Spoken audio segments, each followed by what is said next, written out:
नमस्कार, मैं संदीप तिवारी। इस महत्वपूर्ण वीडियो में मैं फिर से आप सभी का स्वागत कर रहा हूं, जिसमें मैं बीपीएससी टीआरई 1 से 5 वर्ग प्राइमरी, 6 से 8 वर्ग जूनियर, पीवाईक्यू सभी वो सवाल जो आपकी परीक्षा से रिलेटेड है, जो कि आपके 1.0, 2.0 और 3.0 के एग्जाम से हैं। सीधा मैंने गणित की किताब से स्क्रीनशॉट लेकर के आपके इस सेशन को कंटिन्यू करने का निर्णय किया है। लगातार इन गतिविधियों में आप हमारे साथ शामिल हैं और अपनी तैयारियों को बेहतर बना रहे हैं। तो आइए सभी लोग यहाँ पर जुड़ करके कुछ महत्वपूर्ण सवाल जो कि आपके प्रीवियस ईयर से रिलेट करते हैं उनको पढ़ें और उसको अपनी तैयारी में शामिल करें, और उसी पैटर्न का उपयोग करते हुए आगे और रिलेवेंट सवालों को आप हल करें, जिससे कि आपकी तैयारी बेहतर हो सके। सबसे पहले सवाल से हम बढ़ने से पहले मैं बता दूं, जिस किताब से सवाल लिया गया उसका लुक ये है, जो डिस्क्रिप्शन में भी इसका लिंक है और आप इसकी जानकारी को ऑलरेडी ले भी चुके हैं, जानते भी हैं। मैं शुरू करता हूं पहले सवाल से। पहला सवाल आपका बीपीएससी जूनियर का है और यह सवाल अगर देखिए 2024 का है, इसका मतलब जो 3.0 एग्जाम हुआ था उसका सवाल है। सवाल में कहा है कि एक परीक्षा में 35% विद्यार्थी हिंदी में, 45% गणित में तथा 20% दोनों विषयों में फेल होते हैं। दोनों विषयों में पास विद्यार्थियों का प्रतिशत क्या है? ये सवाल सीधा सीधा वेन डायग्राम का है और यहाँ पर जब भी कभी ऐसे सवाल आए, कुछ भी टफ नहीं है इसमें सवाल में, बहुत ही आसानी से आप वेन डायग्राम का उपयोग करते हुए इस सवाल का सलूशन बता सकते हैं।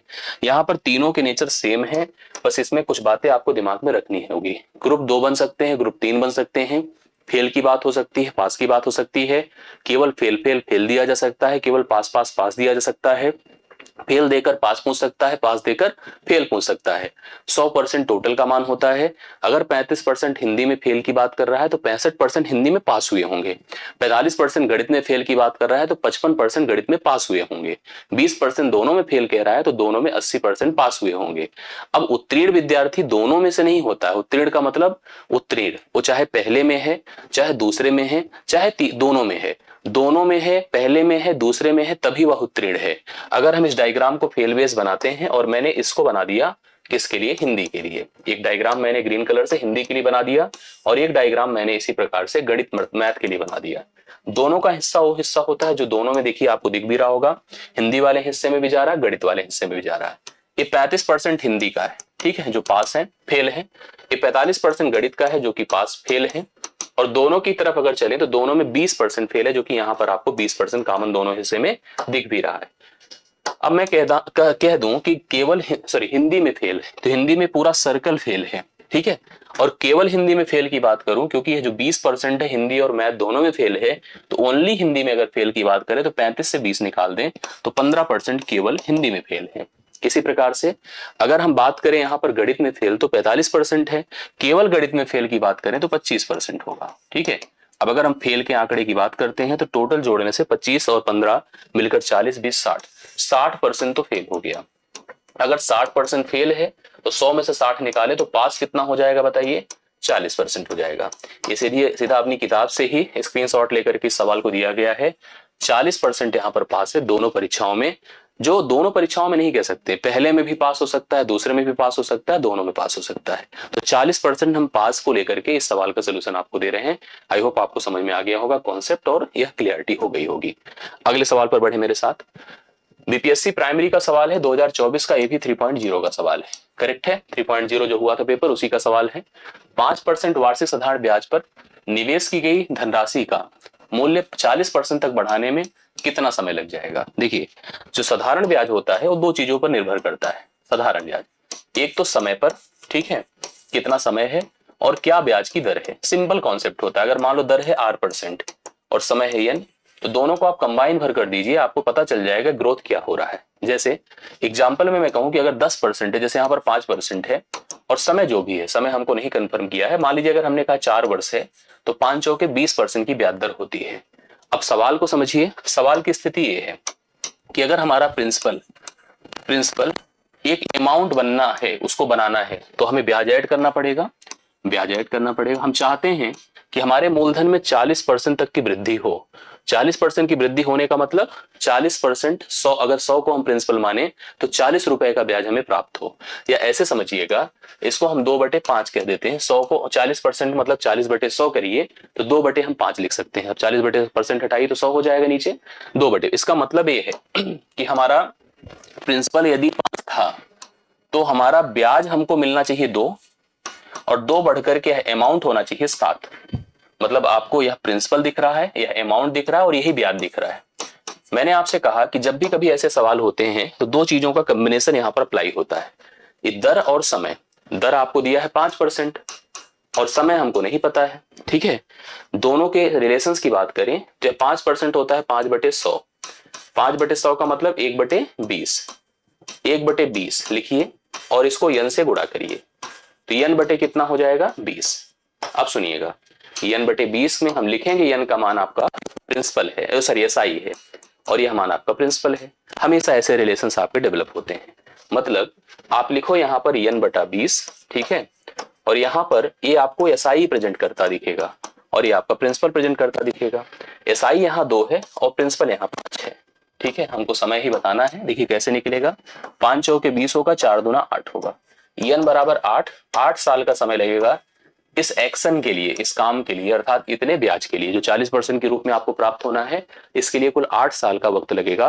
बहुत ही आसान भाषा में ऐसे सवालों को और इस तरह से बनने वाले और सवालों को आप लोग अप्लाई कर सकते हैं, हल कर सकते हैं। मेरे ख्याल से आपको ये क्लियर हो भी गया होगा। अगले सवाल पर आइए। सवाल देखिए क्या है। एक संख्या का, ध्यान सुनिएगा, 4/7 भाग दूसरी संख्या के 40% के समान है। प्रथम तथा द्वितीय संख्या में अनुपात बीपीएससी प्राइमरी 2024, मतलब ये आपका 3.0 का सवाल है, ठीक। 3.0 का सवाल है। एक संख्या का 4/7 भाग, संख्या ए है, इसका 4/7 भाग दूसरी संख्या के, अभी 40% की बात किया है, जो 2/5 ही होता है, ठीक है। भिन्न में बनाए तो 40/100 2/5 ही होगा। दूसरी संख्या के 2/5 भाग के बराबर है। पहली संख्या के 4/7 भाग दूसरी संख्या के 2/5 भाग के बराबर है। दोनों संख्याओं में अगर हमें अनुपात बनाना हो तो देखिए कैसे बनेगा। अगर कभी इस तरह के रिलेशंस आपको दे दिए जाएं तो आप जरूरत पड़ने पर ऊपर के मान को ऊपर के मान से काट सकते हैं, नीचे के मान को नीचे के मान से काट सकते हैं। बट यहां पर एक क्रॉस मल्टीप्लीकेशन एक प्रकार से बन रहा है, 2/7a बराबर 1/5b। अब सुनिए, ये जाएगा उधर और ये आएगा इधर और b आएगा इधर। a/b जो होगा वो 7/10 हो जाएगा। तो पहली संख्या का दूसरी संख्या से जो रेशियो बनेगा वो 7 और 10 का बनेगा। कंफ्यूजन में 10 और 7 मत बना दीजिएगा, 7 और 10 का बनेगा, जो कि ऑप्शन नंबर बी में दिया हुआ है। इस सवाल के लिए राइट सोल्यूशन। मेरे ख्याल से भी आपको एकदम स्पष्ट क्लियर समझ में आ ही गया होगा। अगले सवाल पर आइएगा। अगला सवाल देखिएगा। सवाल है बीपीएससी जूनियर 2023 का 2.0 का सवाल है। 2.0 का standard in compare to 3.0 tough था, अच्छा था। सवाल क्या है, एक पिता की उम्र उसके पुत्र की उम्र की 5 गुनी है। पिताजी अपने बेटे के 5 गुना है, लेकिन 15 साल बाद उसकी उम्र उनके पुत्र की उम्र की 2 गुनी हो जाएगी। पिता की वर्तमान उम्र, पिता की उम्र क्या है इस समय, प्रेजेंट में एज क्या है फादर की। 3 रिलेशंस होते हैं जब भी कभी आयु संबंध के सवाल आते हैं, वर्तमान, पूर्व और बाद। अनुपात भी आपको 2 प्रकार से 3 प्रकार से देता है। जैसे वर्तमान में रेशियो दे दिया और यहीं पर कोई मान दे दिया, चाहे योग दे दे, चाहे अंतर दे दे, चाहे एग्जैक्टली आयु ही दे दे। पूर्व का अनुपात दे दिया, वर्तमान में आप मान दे दिया, तो मतलब अनुपात और मान एक जगह दे सकता है, अनुपात और मान अलग अलग जगह दे सकता है। लेकिन ऐसे भी सवाल होंगे जहां पर अनुपात और अनुपात ही 2 जगहों पर दिया है। हाँ, लेकिन इस बात को आप जानते हैं कि अगर आपकी उम्र इस समय वर्तमान में कुछ भी है, कुछ साल पहले घटा लीजिए, कुछ साल बाद जोड़ लीजिए, आपकी उम्र कंफर्म हो जाएगी। जैसे पिता और पुत्र की आयु का अनुपात 5:1 है। क्यों? क्योंकि पिता अपने पुत्र का 5 गुना है। तो अगर हम कह दें यहाँ पर फादर है, यहाँ पर सन है, तो पिताजी अगर पुत्र के 4 गुना है, 5 गुना है, तो 5 और 1 का रिलेशन है। और जब कभी समय नहीं बताया जाता है तो समय हमेशा वर्तमान को ही टारगेट करता है। करेक्ट है। 15 साल बाद, 15 जोड़िए, 15 साल बाद पिताजी अपने पुत्र के डबल अर्थात 2:1 के रेशियो में रह जाते हैं। अब दरअसल ये 15 साल बाद केवल पुत्र पिता में ही तो ऐड होगा नहीं, पुत्र में भी ऐड होगा। और इस पैटर्न का सवाल केवल आयु में ही नहीं, मिक्सर में भी पूछा जाता है, लाभ हानि में भी पूछा जाता है। जहां पर अगर हमें आय का रेशियो दिया है और हमको अगर व्यय का रेशियो या बचत का रेशियो डिसाइड करना है, तो सेम अगर हम परिवर्तन दोनों की आय में कर रहे हैं, अलग अलग परिवर्तन करें, यहाँ तो सेम परिवर्तन हो रहा है, दोनों में 15-15 जुड़ रहा है, तो बहुत बढ़िया है। डिफरेंट डिफरेंट भी हो सकता है। कभी ऐसा सवाल हो जाए कि इसकी उम्र 5 साल बाद, इसकी उम्र 10 साल बाद, इस तरह का रेशियो भी आपको दे सकता है। तो कंफ्यूजन अलग अलग लेवल पर क्रिएट किया जाता है। लेकिन इसमें सबसे अच्छी बात है कि जितना 15 पिता में जोड़ा है उतना ही 15 पुत्र में भी जोड़ा है। अगर ये डिफरेंस सेम है तो इनका अनुपात का डिफरेंस भी सेम होना चाहिए। जो मैंने देखा नहीं है, क्योंकि 5 से 2 होना मतलब 3 का अंतर, 1 से 1 होना मतलब अंतर ही नहीं है। तो अंतर सेम करने के लिए तरीका क्या है समझिएगा। एक तो ट्रेडिशनल भी आप कर सकते हैं, जैसे मान लो पिता की उम्र 5x थी, जैसे अगर आप ऐसे सोचो पिता की उम्र 5x थी, बेटे की उम्र 1x थी, 15 पिता में जोड़े, पुत्र में भी 15 जोड़े, रेशियो बन गया, बताएं कितना, 2/1। कर लीजिए, हल तो आ ही जाएगा, पिता की उम्र x आ जाएगा, 5 से गुणा कर दीजिएगा, ठीक है ना। चलिए हम फिलहाल ऐसे करते हैं, 2 और 1 का डिफरेंस 1 होता है, 5 और 1 का डिफरेंस 4 होता है। आप इसमें क्या करो, 4 से गुणा, और इसमें 1 से करो ना करो बात एक ही है, ठीक है। आइए देखिए, 4 से गुणा करेंगे, 4 दूना 8, 4 1 के 4, 1 से करिए, कोई ना करिए, मत करिए। 5 से 8 मतलब कितने का फर्क है, 3 का। 1 से 4 का मतलब कितने का फर्क है, 3 का। तो 3 का जो गैप है ये किस गैप को प्रेजेंट करेगा, 15 को। 1 बराबर 5 हुआ, 1 बराबर 5 हुआ। पिता की उम्र देखिए यहाँ पर 5 को ही प्रेजेंट कर रही है ना, तो 5 बराबर 25। पिताजी की उम्र इस समय 25 है, करेक्ट है, 25। ऐसे देखिए वर्बल डिसाइड करना हो तो पिता की उम्र अगर 25 है तो बेटे की उम्र 5 साल होगी, ठीक। 15 साल बाद पिता 40 हो जाएगा और बेटा 20 साल हो जाएगा। देखिए डबल हो गया कि नहीं, यस। सारे संबंधों को फुलफिल कर रहा है, सारे रिलेशंस को फॉलो कर रहा है। इस सवाल का सही उत्तर आपके सामने आ रहा है जो कि 25 साल है। तो आप सभी लोग इसको नोट करें, कंफर्म कर लें। अगले सवाल पर बढ़ते हैं। अगला सवाल देखिए क्या है, ये प्राइमरी 2023 अर्थात 2.0 का सवाल है। प्राइमरी का ही सवाल इस साल के जूनियर के सवाल से कनेक्ट करता है। आप सुनिए, 2 वर्ष पहले एक ही आयु वर्षों में व्युत्क्रम, 2 वर्ष पहले एक ही आयु वर्षों में के व्युत्क्रम मतलब उल्टा, और अब से 2 साल बाद उसकी आयु के व्युत्क्रम का योग 2/3 है। एक ही वर्तमान उम्र बतानी है। सुनिए, 2 साल पहले एक ही आयु जो उसकी आयु है के व्युत्क्रम, मतलब 2 साल पहले जो उसकी उम्र थी उसके व्युत्क्रम, और अब से 2 साल बाद, जैसे अगर वर्तमान में अभी आप हो, अभी वर्तमान है ये आपकी स्थिति, अगर यहाँ पर एक पर्सन है ए जिसकी उम्र है एन, तो इसकी 2 साल पहले की उम्र क्या रही होगी बताइए। 2 साल पहले की उम्र क्या रही होगी, इसकी उम्र रही होगी n-2 रही होगी ना। और इसी की उम्र बाद में अगर 2 साल बाद हम लोग कर देते हैं तो कितनी हो जाएगी, आप खुद ही बता दें, n+2। अब सवाल में हमसे कहा है कि एक ही उम्र 2 साल पहले जितनी वर्ष में उसके व्युत्क्रम और 2 साल बाद जो होगी उसके व्युत्क्रम का योग 2/3 है। एक ही वर्तमान उम्र बताना है, ठीक है। हम ऑप्शन से भी जा सकते हैं, फिलहाल ऐसे सोचिए, इस हिसाब से तो नियम ये होगा 1/n-2 प्लस 1/n+2 बराबर आप लिखिए 2/3, करेक्ट है। इस नियम से, इस सिस्टम से आप n का मान कैलकुलेट कर सकते हैं, रख करके भी देख सकते हैं अगर आपको कंफ्यूजन होती, फिलहाल नहीं होनी चाहिए। n+2 प्लस n-2, सोचिए ये सवाल प्राइमरी का है, ठीक है, प्राइमरी का है, लेकिन ठीक है करना चाहिए। नीचे n-2 इंटू n+2, ठीक, और यहाँ पर कितना है, 2/3 है। यहाँ पर 2 से खत्म, 2n हो गया ऊपर, नीचे n² -4 होगा, क्यों होगा, a + b a - b का नियम लगेगा, बराबर 2/3 है। 2 से खत्म हो गया। अब आपने 2 को 2 से काट दिया, अब एक संबंध बनाई, देखिए कितना बनेगा, 3n इक्वल टू, या ऐसे लिख दीजिए ज्यादा बेहतर आपको दिखेगा, क्या लिख जाएगा, n² -4 बराबर आप 3n कर दीजिए, या लिखिए n² -3n -4 बराबर 0। अब 4 के ऐसे गुणनखंड बनाइए जिसका जोड़ या घटाव 3 हो, सिंपल है।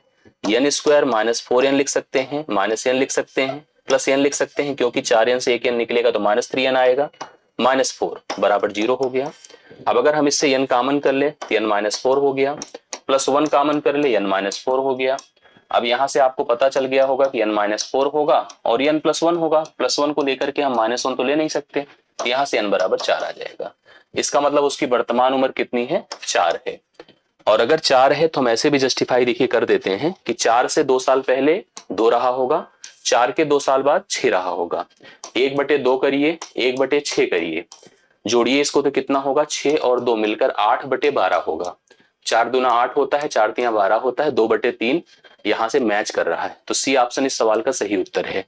अगर आप इतने बड़े द्विघात पर नहीं जाना चाहते थे तो आपको डायरेक्ट, अगर स्टेटमेंट कंफर्म था तो आप ऑप्शन रख करके भी जस्टिफाई कर सकते थे। जैसे कैसे, अगर हम 5 मानते तो 5 के 2 साल पहले 3 था और 5 के 2 साल बाद 7 होगा, जोड़ना भी आसान है, 7×3 10 होगा, 10/21 होगा, जो 2/3 तो है नहीं। इसी प्रकार से अगर 7 लेते तो 1/5 करते, 1/9 करते, तो 9×5 = 14/45, वो भी पॉसिबल नहीं था। अब फाइनली 4 पर आते, जो भी रख कर देखा 1/2 होगा 2 साल पहले, 2 साल बाद 1/6 होगा।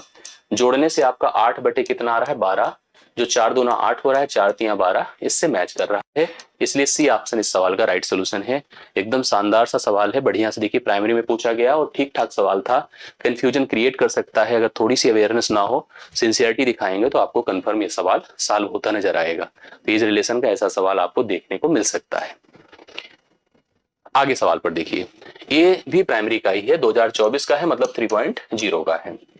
5 संख्याओं का औसत 27 है। यदि एक संख्या हटा दें निकाल दें तो औसत 25 हो जाता है। निकाली गई संख्या का मान आपको बताना है। ऐसे में एक बात पहले आप जान लीजिए कि औसत क्या है, योग बटा संख्या है। औसत क्या है, योग बटा संख्या है। ध्यान से देखिएगा, यहां से एक सिस्टम और भी जान लीजिए, कभी अगर योग निकालना हो, योग बराबर औसत गुणे क्या है, संख्या है। औसत गुणे संख्या है, ठीक है। अब सुनिए, यहां लिखिए संख्या और यहां लिखिए क्या, औसत। संख्या लिखिए, औसत लिखिए। यहां पर मैंने लिखा 5 संख्याएं थी, औसत 27 था। अगर एक संख्या को हम हटा दें, एक मान निकाल दिया, तो पहली चीज तो संख्या 4 हो गई, औसत 2 कम हो गया, 2 कम होकर 25 हो गया। अब अगर हम बात करें योग की, ठीक है, योग की, योग क्या होता है, हमने लिखा है यहां पर औसत गुणे संख्या। तो 27 गुणे 5 करे, 5 सते 35, 5 दूना 10, 3 13, 135, 25 चौके 100, दोनों का डिफरेंस कितना है, 35। ये अंतर होगा, यही सवाल का उत्तर है। बट ऐसे ना करके एक तरीका और फॉलो कर सकते हैं, क्योंकि सवाल 2 आते हैं, एक तो निकालने पर आधारित आते हैं, एक तो शामिल करने पर आधारित आते हैं। यह सवाल निकालने पर आधारित है। कैसे होता है सुनिएगा। हम कह रहे हैं अगर कोई एक समूह है, समूह के में संख्या है कुछ पदों की या कुछ मानों की, और उसका अपना औसत है। अगर एक मान हमने निकाल दिया तो औसत में या तो वृद्धि होगी या तो कमी, जैसे यहाँ कमी हुई है। देखो, निकालने का जो सिस्टम होता है ऐसे होता है कि अगर हम अपने समूह से किसी को निकालें, वह ज्यादा है तो चीजों को कम करके जाएगा। इसका मतलब उसको पता करने के लिए चीजों को बढ़ाना पड़ेगा। अगर वह कम है तो चीजों को बढ़ा कर जाएगा, तो इसका मतलब वहां से घटाना पड़ेगा। मतलब यहाँ अगर कमी हुई है तो हमें मान को इंक्रीज करके उस मान को निकाल सकते हैं हम लोग, पता कर। इसका मतलब जो गया है मान वो ज्यादा रहा होगा ना। कैसे करते हैं, इसके लिए आप पुराना औसत ले लो, नई संख्या के पास जाए, 2 की कमी है, 2 से गुणा कर दें, 8 आया, 8 को कमी है ना, इसलिए जोड़ दीजिए। तो यहां पर यह मान जुड़ करके 35 होगा, जो कि पहले ऑप्शन के बराबर है। हम ऐसे भी कर सकते थे, कैसे, हम अगर इस नई संख्या को लेते तो पुराने औसत के नए औसत को लेते तो पुरानी संख्या के पास जाते, वही 5 दूना 10 करते, 10 इसमें जोड़ते, देखिए तब भी 35 हो जाता। अगर यही शामिल होने का सवाल होता तो कमी है तो घटता ही और वृद्धि है तो जुड़ता ही। तो ऐसे सवाल आपको औसत के जरूर तैयार करने चाहिए, समझने चाहिए। 35 इस सवाल के लिए राइट सोल्यूशन है। कंफर्म सोल्यूशन आप सभी लोग नोट कर लीजिएगा। तो सवाल मेरे ख्याल समझ में आ गया होगा, कंफर्म हो गया होगा। आप सभी लोग कंफर्म बता भी दीजिएगा, अपने फीडबैक और कमेंट्स भी दे दीजिएगा। समझ में आए तो बताइए जरूर, जो आपको लगे वो जरूर हमें अपडेट करिए।